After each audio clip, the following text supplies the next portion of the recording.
It's a big challenge to give a talk after lunch. I'm glad to see everyone's really awake. My previous two speakers has been really lively, so hopefully I could match with them. One thing for sure is that I think everyone in this room is up to date with the same view of where things are heading. I think we're talking about the same thing.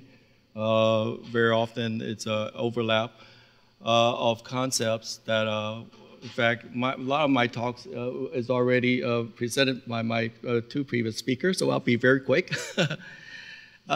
Educating Generation Alpha.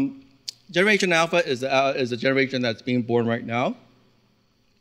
And I named this talk Educating Generation Alpha because those are our future students. And it'll be interesting to try to guess, what are their behaviors or what are their learning patterns and what are their learning preferences. So in preparation for this talk, I thought it might be interesting to borrow ideas from popular culture on what people imagine the University of tomorrow will be like.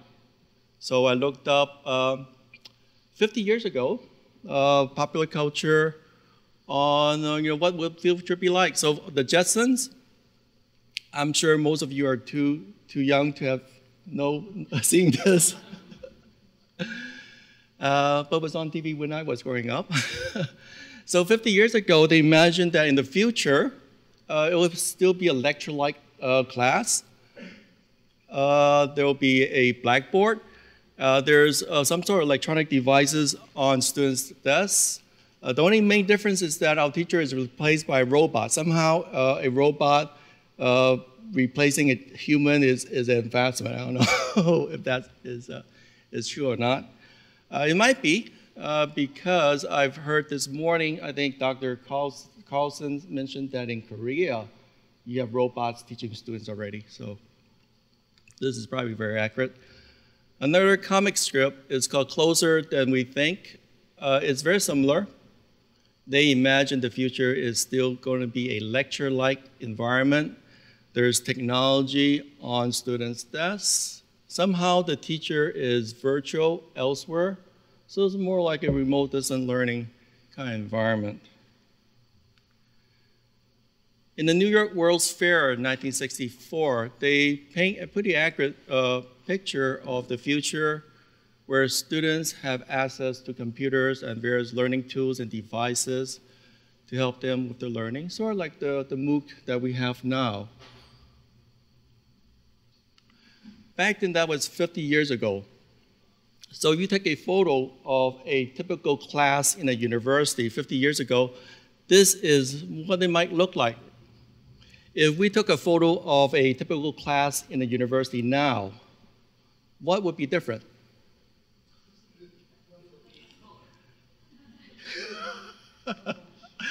I did some Photoshop trick. You're correct. So instead of blackboard, you have whiteboard, and then everyone's in color. But that's not necessarily true. I think a lot of your university in particular are using more innovative way of teaching, blended learning, flipped classroom, MOOC, etc. So some of you mentioned nothing has changed. That is very accurate because, in fact, not much has changed for 1,000 years.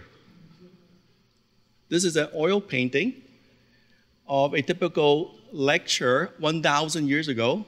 You have the typical dynamics. The most attentive students are at the front. The people in the back dozing off, talking. So is that true? I mean, nothing's going to change. I mean, we talk a lot about technology. We talk a lot about innovation. We talk a lot about new pedagogies. Will the future be the same? Well, I decided to look at what people nowadays think of the future. So this is one person's envisioning of the future, is that instead of black and white, in the future everything's white, of course. We see that from movies. And instead of a blackboard, you have a video board. That's kind of pessimistic. A more adventurous imagination of future, you can see from Star Trek 2009 version. I don't know how many of you saw this movie. This is the Vulcan school that Spark went to when he was young. So they envisioned that in the future, students are able to learn in a highly interactive environment where knowledge is presented to them in highly visual form, and they're communicating with this environment. Sort of like a MOOC, right? You know, your students working, studying by themselves, a lot of material, a lot of very visual material presented to them. In The Matrix, the first one, I'm sure most of you have seen this movie, but that actually is not too far from reality, because that reminds me of when my little daughter, when she was like 9 or 10, she asked to buy her a Rubik's Cube. And says, well, we could buy you a cube, but I don't know how to work it myself, and no one's going to teach you. He said, don't worry. So we bought her the cube. The first thing she did is she went onto YouTube, watched a few videos. By the end of the day, she knows how to solve any random cube. By the end of the week, she could do it in under 1 minute. True story, my daughter. So this is pretty much close to this. Instead of a few seconds, instead of 1 day, well, she learned in 1 day. You get a lot of information directly, from free sources. Okay, so those are from popular culture, but back to reality. The University of Tomorrow, why should we be concerned? So you're all here because you are concerned about something. You think that the University of Tomorrow, there might be some changes.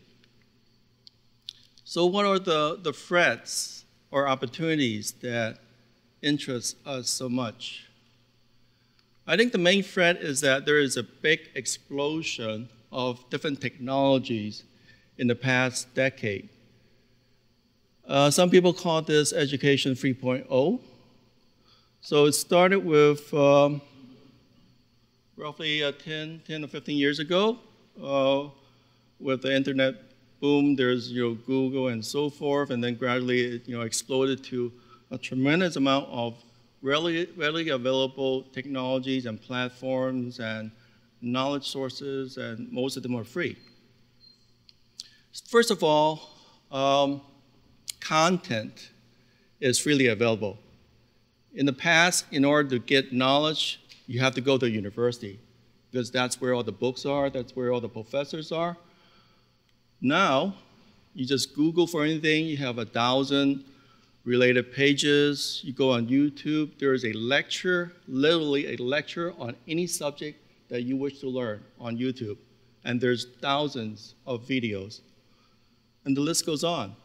So we take a look at a few of these popular platforms. I think most of you are aware of Khan Academy. 4,500 videos, millions of views, 5 million exercises per day, 10 million users per month. There's TED, close to 2,000 videos, each 10 to 18 minutes long. Some people say that the success of these TED videos is that the videos are short. There's an 18-minute rule. Could not be longer than 18 minutes. Whereas our lectures are very often 1, 2, or even 3 hours long. Maybe we're doing something wrong there. Billions of views each altogether. There's SlideShare. One of the reasons our students go to class is that they want a copy of the PowerPoint, right? But with SlideShare, there's 10 million PowerPoints online. You get PowerPoints from a lot of professors readily available. MIT has made all the courses, contents, homeworks, assessments online for free. Besides free content, there's a lot of platforms where students could learn from each other, from others. A lot of social media, of course, the Facebook and so forth.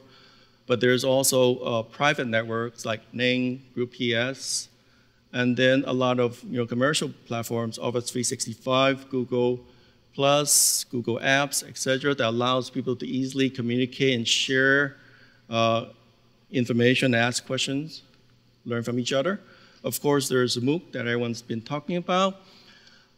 This is just one slide to show the impact of MOOC. Just within a short 2 or 3 years, the number of MOOC courses have increased from 0 to over 1,000. One of the most popular platforms is Coursera. They start with 0 students 3 years ago. Now they have 22 million students. Imagine you setting up a university. Start from 0. How many students do you think you have enrolled in 3 years? Definitely not 22 million. I'm going to talk a bit faster because I think my time's running out. And there's a lot more. There's activities in adaptive learning. There's activity in just-in-time courses, boot camps, etc. One of the boot camp courses, boot camps are where you go and study one thing for a short period of time, maybe 1 semester, 2 months, 3 months. One of them is Flatiron School, which is in New York City. And they did a comparison of a 4-year degree and I think this is a 3-month, 16 weeks course. Instead of spending 4 years, spend 3 months. Instead of spending 62,000, spend 15,000. And their statistics is that their students make about close to double, and the graduation rate is close to 100%. So what would be Generation Alpha be like? So let's take a look at Generation Z. These are the students that we're teaching right now. Generation Z, they're digital native. They're